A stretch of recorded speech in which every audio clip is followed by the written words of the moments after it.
अस्सलामुअलैकुम, मैं हूँ फ़राह फैज़ान अली। आप देखो और सुन रहे हैं पाक न्यूज़ एडी चैनल। अपने चैनल को लाइक करें, सब्सक्राइब करें और अपने दोस्तों के साथ शेयर करें। आइए जानते हैं आज की ताज़ा तरीन खबर सईद नजम से। जी, मैं हूं मुल्तान और मेरे बारे में जानने के लिए आप देखते रहें मेरा चैनल पाक न्यूज़ एचडी। मुल्तान का आंखों देखा हाल और मुल्तान की सैर करते हैं सईद नजम के साथ। जी, एक ज़रूरी काम से अचानक मुल्तान जाना पड़ा तो यूं ये शहर मेरे लिए बिल्कुल नया था। या तो मैं किसी की शादी में सुबह आया और शाम को वापसी हो गई, या किसी की तलाश में आया लेकिन एक ही रोज़ में मायूस होकर लौट गया। इसलिए शहर से मेरा वो नाता नहीं जोड़ सका जो कराची, लाहौर, इस्लामाबाद, गुजरांवाला, गुजरात, हैदराबाद, सियालकोट, कोयटा और दीगर शहरों से जुड़ा हुआ है। डायो ने सुबह 6 बजे मुझे मुल्तान पहुंचा दिया। मुझे नहीं पता था कि मैंने कहाँ जाना है और किससे मिलना है। बस 11 बजे के करीब फ़ोन बजना था और मुझे मालूम होना था कि मैंने मुल्तान में किससे और कहाँ पर मिलना है। उससे मुलाकात करनी थी और उल्टे पाँव मुल्तान से वापस लौट जाना था।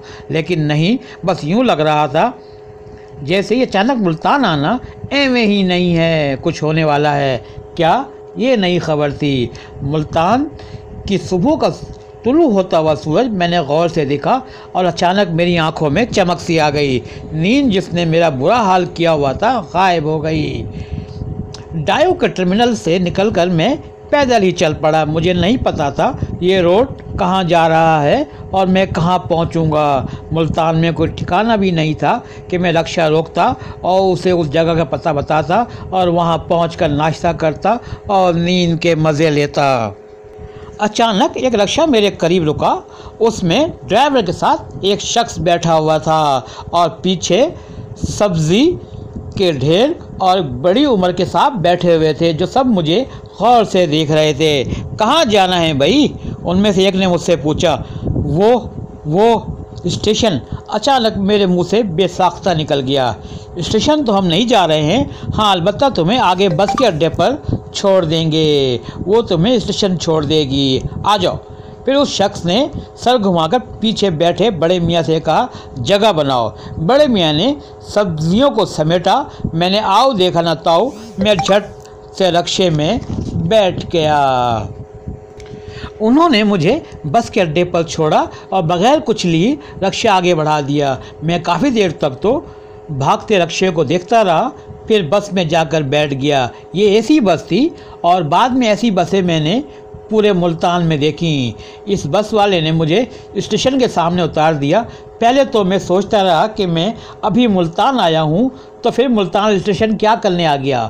चंद लम्हे तक मैंने सोचा और फैसला किया कि जब यहाँ आ ही गया हूँ तो फिर गाड़ी का टाइम टेबल ही क्यों ना मालूम कर लूँ। मैंने जाकर मालूमात हासिल की और स्टेशन से बाहर निकल आया। देखा तो सामने एक सफ़ेद कपड़ों में मलबूस साहब मोटरसाइकिल स्टार्ट कर रहे थे। मैं सीधा उनकी तरफ बढ़ गया। सलाम दुआ के बाद मैंने उनसे अपना तारुफ कराया और पूछा, जिस तरह कराची में एम्प्रेस मार्केट है, लाहौर में लक्ष्मी चौक है, सक्खर में घंटा घर है, तो मुल्तान में ऐसी कौन सी जगह है जहाँ मैं जाऊँ और वहाँ हर चीज़ मौजूद हो। वो साहब मुस्कराए और बोले, मुल्तान में भी घंटा घर है और आपको हर चीज़ वहाँ मिल जाएगी। होटल है, हलवा पूरी की दुकान है, बस यूँ समझ लें मुल्तान का दिल घंटा घर है, वहाँ हर चीज़ है। मैं मुस्कराया, उनसे हाथ मिलाया और एक खाली रक्शे की तरफ बढ़ गया। रक्शे वाले ने मुझे सिर्फ 70 रुपये में घंटा घर पहुंचा दिया। यहाँ की पहली ख़ास बात मुझे यही नज़र आई कि यहाँ के रक्शों के किराए इंतहाई मुनासिब थे। रक्शे वाले ने मुझे घंटा घर पर उतारा मेरे पूछने पर और बहुत सारी मालूमात भी इनायत की। घंटा घर के पास ही शाह रुकन आलम का मज़ार था, उसके मुतालिक भी उन्होंने बताया और अच्छी हलवा पूरी की दुकान भी दिखाई और पठान का चाय का होटल भी बताया। मैं रक्शे से उतरकर सीधा कदीम हलवा पूरी की दुकान की तरफ बढ़ गया। नाश्ता किया और घंटा घर के पठान के होटल पर बैठकर चाय पी रहा था कि मुझे अल्ताफ़ भाई का ख्याल आ गया। उन्हें फ़ोन किया तो पता पड़ा कि वो अभी मुल्तान में ही हैं और जहाँ पर मैं मौजूद था वहाँ से थोड़े ही फासले पर उनका गरीब खाना था। उनसे मुलाकात हुई, चाय का दौर चला। पता चला कि वो मुल्तान चूँकि बिज़नेस के हवाले से हब है तो वो यहाँ बिस्कुट फैक्ट्री लगाने के मूड में हैं और इसी सिलसिले में मुल्तान में मौजूद थे। काफ़ी गपशप के बाद मैंने उनसे इजाज़त चाही और वापस घंटा घर की तरफ चल पड़ा। घंटा घर पहुँचा तो मुझे शदीद गर्मी के बायस चक्कर से आने लगे तो मैंने इधर उधर देखा तो मेरे सामने मॉडर्न होटल था। मैंने आराम की खातिर चंद घंटों के लिए कमरे की बात की और जाकर कमरे में बिस्तर पर गिर पड़ा। कोई 1 बजे के करीब मेरी आंख खुली तो मैं हड़बड़ा कर उठ बैठा। व्हाट्सएप पर उस्ताद आसिफ का मैसेज मौजूद था कि मैंने कहाँ पहुँचना है। बस मैं जल्दी से तैयार हुआ और बहुत सुबुक रफ्तारी से उस्ताद महफूज के पास पहुंच गया। काम के मामला निपटाए और फौरी वापस जाने के बजाय मैंने मुल्तान में का फ़ैसला कर लिया। आखिर मुझे अपने पुराने दोस्त ज़मीर हाशमी को भी तलाश करना था जो काफ़ी अर्सा पहले मुल्तान आ गए थे और फिर उनसे ना फ़ोन पर और ना बराह रास्त मुलाकात हो सकी थी। सुबह उठकर मैं पहले सीधा 13 अड्डा पहुँचा। सामने खबरें का दफ्तर था। वहाँ पर मुराद हुसैन इंचार्ज एडवर्टाइजमेंट सेक्शन से मुलाकात हुई। इश्तिहारात के मैंने उनसे रेट लिए और अखबार मार्केट का पूछा।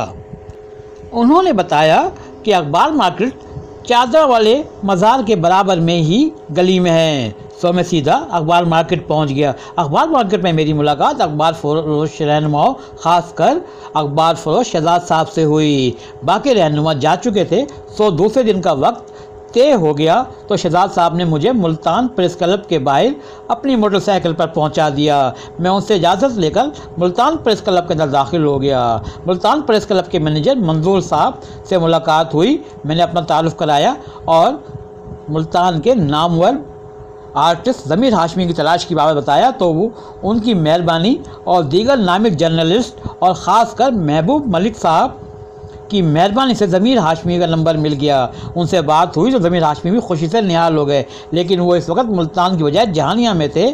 उनके घर पर इलेक्ट्रिशियन काम कर रहे थे और उनका वहाँ से निकलना मुमकिन ही नहीं था। उन्होंने मुझसे कहा कि जहानिया आ जाऊँ, लेकिन मेरा मुल्तान से निकलना मुमकिन ही नहीं, नामुमकिन था। बहरहाल बातचीत हो गई, व्हाट्सएप नंबर आ गया और यूँ तलाश का सिलसिला ख़त्म हुआ। लेकिन बस ज़मीर हाशमी से मुलाकात नहीं हो सकी, इसका हमेशा कलक रहेगा। रात को उस्ताद महफूज और उस्ताद मलिक ज़फ़र साहब से मुलाकात हुई। सियासत की महफिल जमी और ये मुलाकात खुशगवार अंदाज में ख़त्म हो गई। उस्ताद महफूज ने वादा किया कि कल 12:30 बजे तक आपका काम मुकम्मल हो जाएगा, आप बेफिक्र हो जाएं।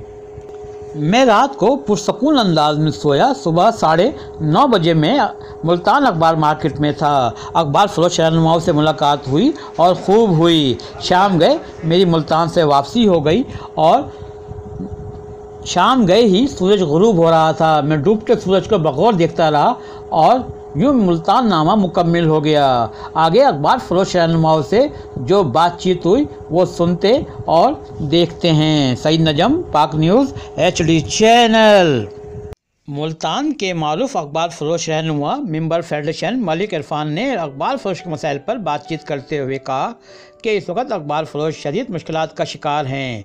अखबार रोज़ बरोज़ कम होते जा रहे हैं और इसकी सबसे बड़ी वजह PDF अखबारों का व्हाट्सएप पर आ जाना है। अखबार मालिकान को इस पर सोचना चाहिए। अगर अखबार वक्त से पहले व्हाट्सएप पर कारीन को मिल जाएगा तो फिर वो अखबार क्यों ख़रीदेगा। उन्होंने कहा अगर मालिकान अखबार व्हाट्सएप पर PDF अखबार देना ज़रूरी समझते हैं तो फिर शाम को दें ताकि दिन में अखबार फ़रोख्त हो सकें। उन्होंने कहा मुल्तान में अखबार फरोश मुत्तहिद हैं और अपने मसाइल के हल के लिए वो अपनी जद्दोजहद जारी रखे हुए हैं। उन्होंने कहा शेख सलाउद्दीन बड़े अच्छे अंदाज में मुल्तान के अखबार फरोशी की क़यादत कर रहे हैं और उनके मसाइल के हल के लिए हम वक्त कोशां रहते हैं। सईद नजम, पाक न्यूज़ HD चैनल। इस अखबार मार्केट के क्या मसाइल हैं और ये आपको किसने अलर्ट की थी?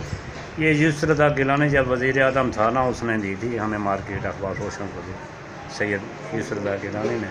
और बाकी इमारत के लिए मुस्लिम लीग नून ने बनवा के दी थी। अच्छा, 1 कनाल जगह है हमारे। और बाकी मसले अखबार फरोशों को जो हैं अखबार बंद होते जा रहे हैं, अखबार बेरोजगार होते जा रहे हैं। तो इसके लिए क्या करें, आपको क्या करें? हुकूमत कुछ न कुछ तो करे ना, बस यार सरकारी जो अखबार है फंड बंद कर दिए हैं, सरकारी अखबार बंद हो रहे हैं। अच्छा, हम चाहते हैं चलो सरकारी तो शुरू हो जाए, अखबार जो चूल्हा जलता रहे। अच्छा ठीक। महंगाई और पेट्रोल हमें बारे नहीं आता।